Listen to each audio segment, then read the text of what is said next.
I'm Josh.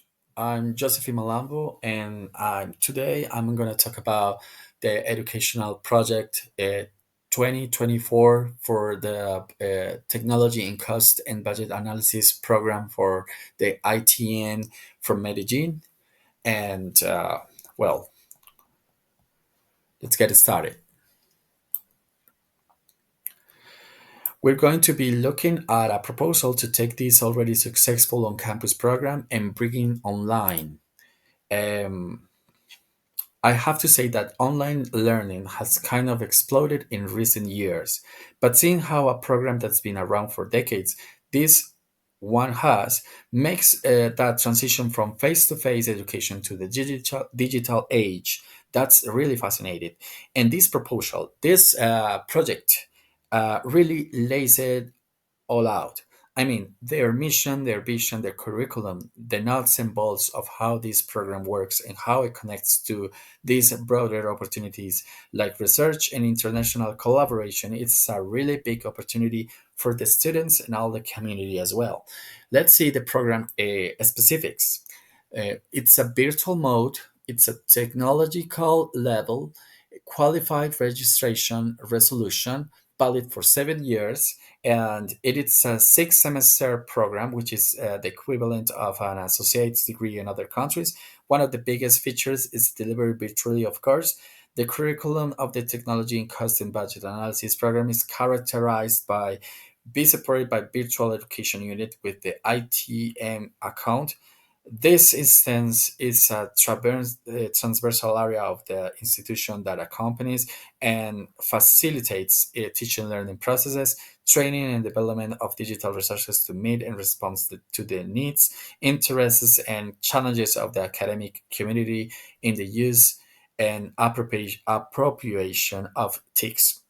But here's the really cool part of all this. This virtual program isn't starting from scratch. The on campus version has been running since 1997 and is very highly accredited. So they're not reinventing the wheel. They're just adapting a program that has a proven track record to a new generation of students, taking what works and kind of updating it or modernizing it. And speaking of foundation, let's look at the program mission. The program mission, uh, it's one of the mission. The main mission is be committed to offering quality education that promotes comprehensive human development with equal opportunities, diversity, equality, and inclusion, and train graduates competent to analyze and implement financial costing and budget projection processes. And beyond technical skills, the ITM is teaching you or students how to be a well-rounded person on top of being like a financial whiz. It's about fostering integral human development is how they phrase it, while training graduates who are competent in financial analysis and budgeting. Most people drawn to a program like this are probably pretty interested in those financial skills. But what's key here is that the ITM recognizes that in today's world, technical skills alone aren't enough. Things like communication and critical thinking and adaptability, which is way more important than just technical skills. Those are just as important as knowing how to analyze a spreadsheet. So they're trying to create graduates who aren't just number crunchers, but like financial philosophers. They're going for a more holistic approach to financial education. And that's we can see through its vision. Then um, their vision statement really drives that point home. Uh, they want to be nationally and internationally recognized for innovation and excellence in both technological and humanistic education for 2034. And it's really ambitious for sure, but it shows they are serious about pushing the boundaries of what education could be. The ITM don't want to just teach you about finance. The ITM wants to help you become a leader in the field. Use your financial knowledge to make a real impact. Next, we have the curriculum that it's very important, and because it's structured around 31 courses, right over the 6 semesters. And this is all competency based learning. And what is the difference between competency based learning and like traditional learning? So, in a competency based system, you're assessed on your ability to actually do something, not just on your theoretical knowledge. For example, instead of just knowing the definition of financial statement, you would actually learn how to create one and analyze it. So,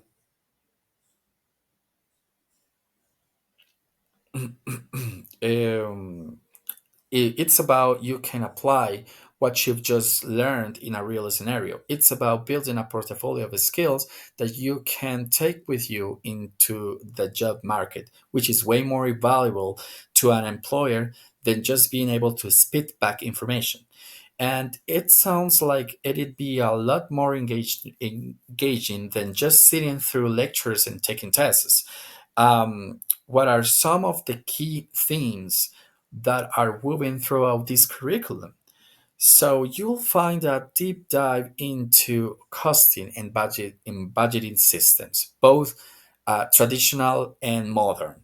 You'll learn how to analyze financial statements, both real and projected, to understand the company's past performance and predicted future potential. You'll gain a solid understanding of economic principles and how they impact businesses. And then we have the profile.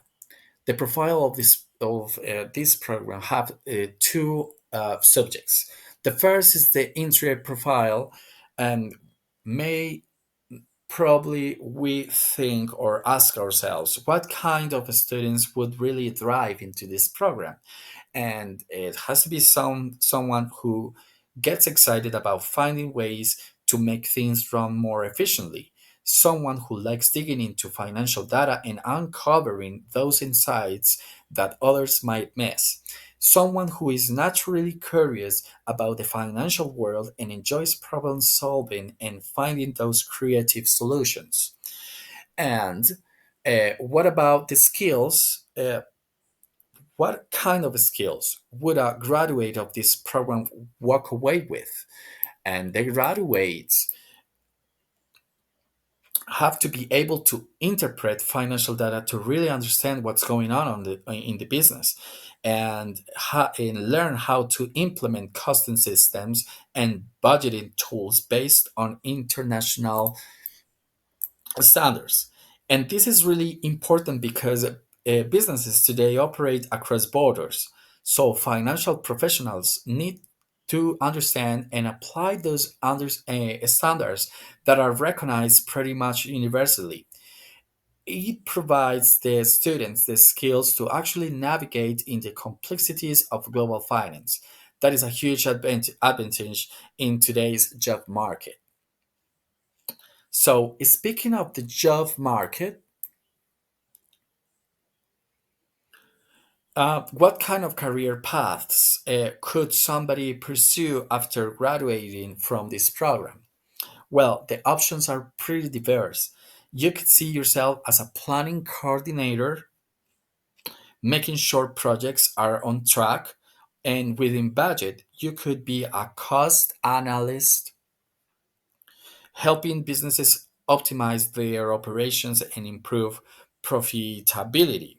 But those are pretty specific to like finance. But of course, you could use your skills as a consultant advising businesses on a range of financial matters. Yes. or so a mix of specialized and more general role, like roles in accounting and treasury departments.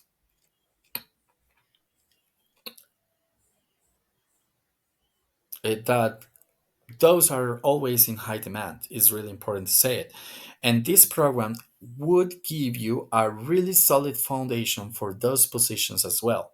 But what about the actual learning experience?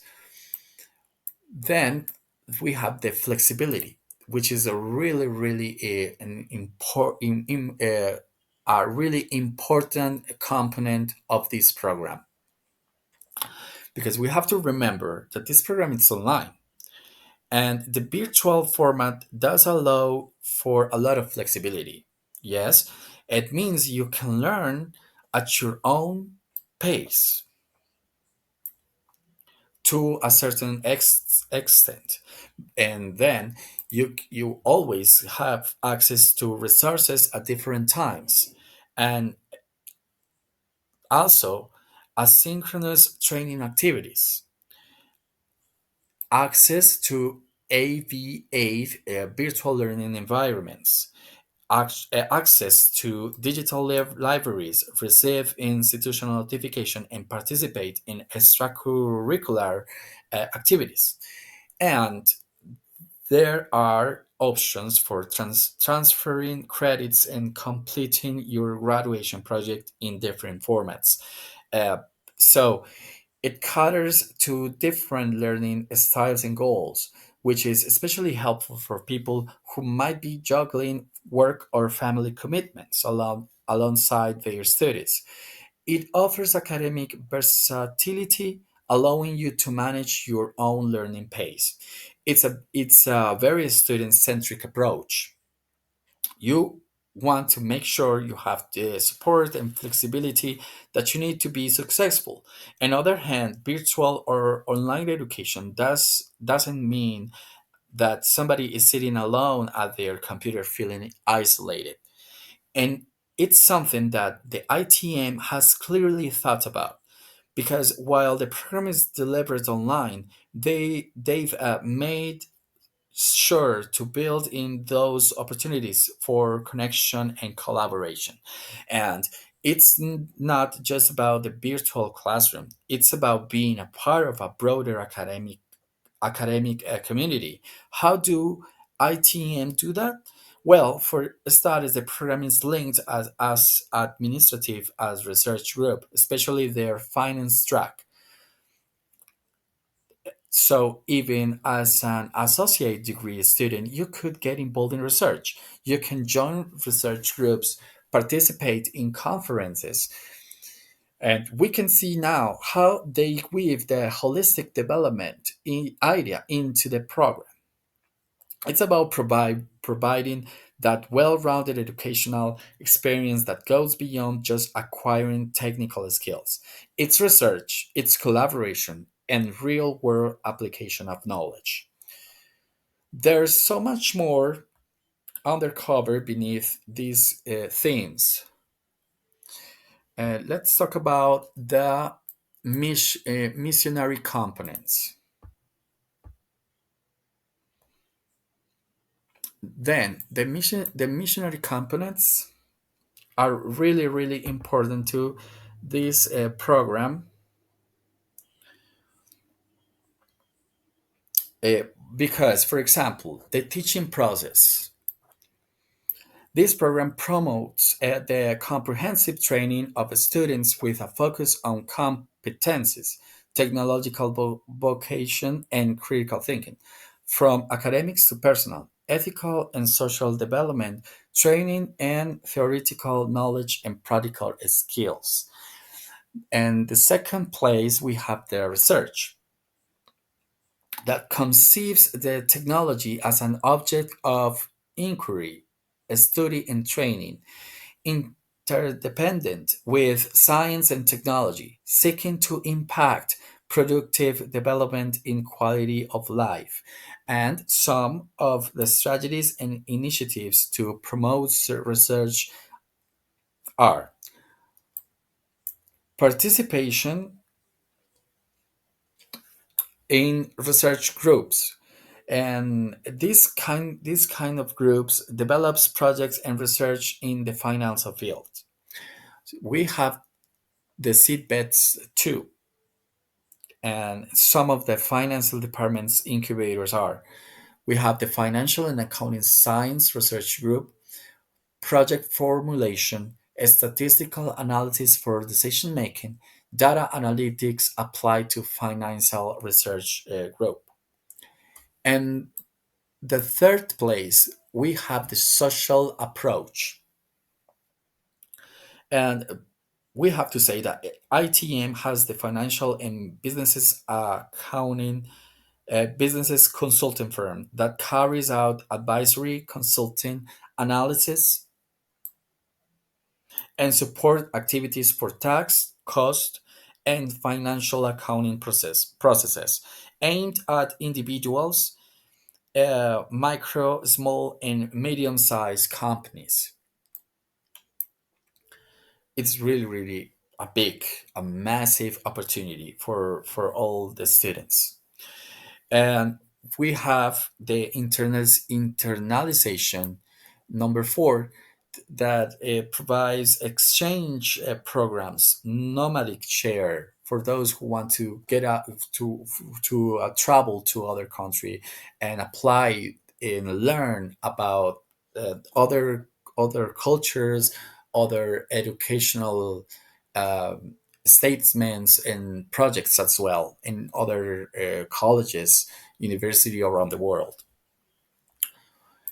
And number five, we have the university well-being.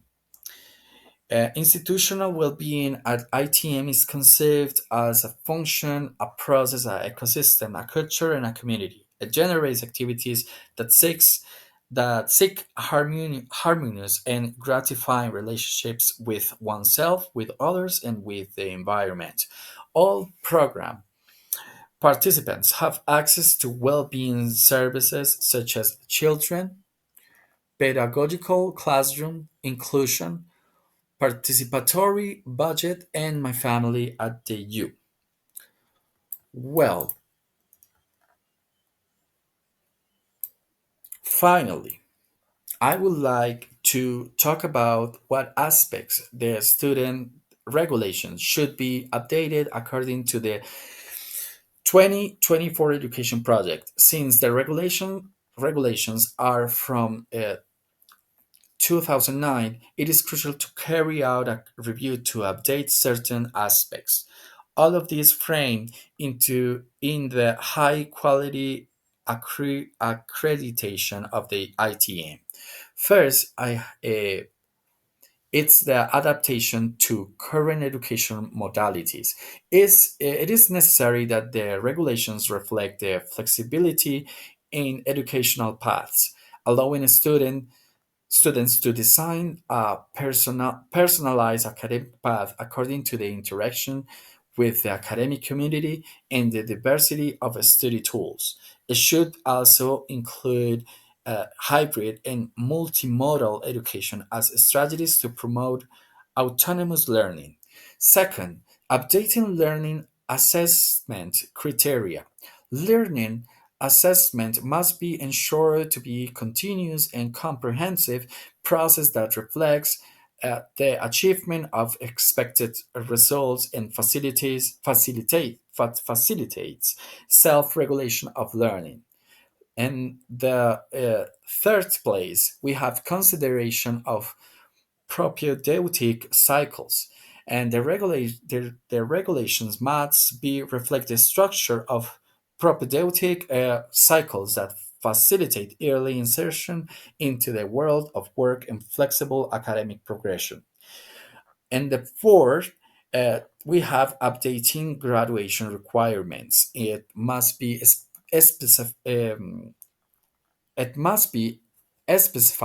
specified that the degree work is the application of acquired knowledge, that it must identify work, scientific or academic needs or problems. In the fifth place, we have the complementary support Services. It is necessary to explain support services such as library, study spaces, tutoring, academic intervention and management service (SIGA), and transversal skills workshops. So that said, I hope you enjoyed the video. Have a great have a great day.